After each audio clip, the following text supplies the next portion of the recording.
مشرق وسطیٰ ایک جغرافیائی سیاسی خطہ ہے جس میں جزیرہ نما عرب ممالک لیوانٹ، ترکی، مصر، ایران اور عراق شامل ہیں۔ یہ اصطلاح 20ویں صدی کے اوائل میں برطانیہ اور مغربی یورپی ممالک کی جانب سے استعمال ہوئی۔ مشرق وسطیٰ کے بیشتر ممالک 18 میں سے 13 عرب دنیا کا حصہ ہیں۔ خطے میں سب سے زیادہ آبادی والے ممالک مصر، ترکی اور ایران ہیں، جبکہ سعودی عرب رقبے کے لحاظ سے مشرق وسطیٰ کا سب سے بڑا ملک ہے۔ مشرق وسطیٰ کی تاریخ قدیم زمانے کی ہے اور اسے طویل عرصے سے تہذیب کا گہوارہ سمجھا جاتا تھا۔ اس خطے کی جغرافیائی سیاسی اہمیت کو صدیوں کے دوران تسلیم کیا گیا ہے اور اس کا مقابلہ کیا گیا ہے۔ ابراہیمی مذاہب، یہودیت، عیسائیت اور اسلام کی ابتدا مشرق وسطیٰ میں ہوئی ہے۔ عرب اس خطے میں اہم نسلی گروہ ہیں۔ اس کے بعد ترک، فارسی، کرد، آذری، یہودی، عراقی، ترکمان، یزیدی اور یونانی قبرص ہیں۔ مشرق وسطیٰ میں عام طور پر گرم خشک آب و ہوا ہے، خاص طور پر عرب اور مصری علاقوں میں۔ یہاں کے محدود علاقوں میں زراعت کو سہارا دینے کے لیے کئی بڑے دریا آبپاشی فراہم کرتے ہیں، جیسے کہ مصر میں نیل ڈیلٹا، میسوپوٹیمیا کے دجلہ اور فرات کے آبی علاقے اور دریائے اردن کا طاس جو لیوانٹ کے زیادہ تر حصے پر پھیلا ہوا ہے۔ ان خطوں کو اجتماعی طور پر زرخیز ہلال کے نام سے جانا جاتا ہے۔ اصطلاح مشرق وسطیٰ کی ابتدا 1850 کی دہائی میں برطانوی انڈیا آفس میں ہوئی۔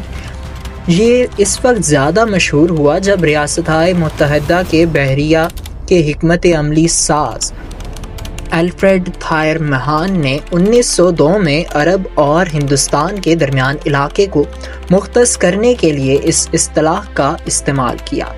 مشرق وسطیٰ کے ممالک درج ذیل ہیں: ایران، عراق، ترکی، سعودی عرب، بحرین، اردن، کویت، لبنان، فلسطین، اسرائیل، عمان، قطر، شام، UAE، یمن۔ مشرق وسطیٰ افریقہ، یوریشیا، بحر ہند اور بحیرہ روم کے سنگم پر واقع ہے۔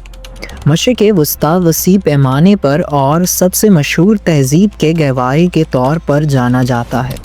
دنیا کی قدیم ترین تہذیبیں میسوپوٹیمیا اور قدیم مصر کی ابتدا مشرقی قرب و جوار کے زرخیز ہلال اور نیل وادی کے علاقوں میں ہوئی۔